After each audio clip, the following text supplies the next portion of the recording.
Si u ka të ndis kështu ky burr nga Irena Beqiraj, nga lumturia lotët më rodhën pa paralajmërim. Si lumi rrëmbyer pa kthim kur dëgjova se 30 vende janë në listën e vendeve që po presin të blejnë mjete ushtarake nga kompania shqiptare. Por si çdo moment lumturie që ka filluar të zgjas vetëm disa sekonda, gazmendi ndali sapo dëgjova që edhe Banka Botërore, një institucion financiar, pas kërkazën radhën të blej mjete ushtarake të prodhuara në Shqipëri. Çudi. Por çudit në këtë vend u zgjasin më 3 ditë, por vetëm 3 minuta.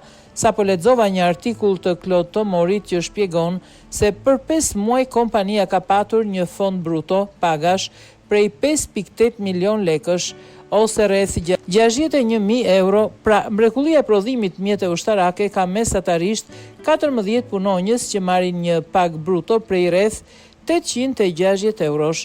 Mund të ndodhë të kishte edhe vetëm 5 punëtor, sepse jetojmë në kohën e robotikës, ndaj suksesi duhej kërkuar tek teknologjia ose makineritë e përdorura në prodhim, të cilat gjenden tek aktivitetet afatgjata.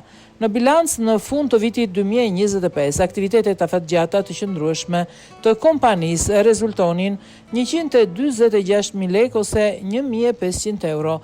Pra edhe Banka Botërore, që nuk ka nevojë për mjete ushtarake, po pret në radhë të blej mjete ushtarake nga një kompani që ka 14 punëtor dhe makineri që kushtojnë më pak sa një ekspres kafeje.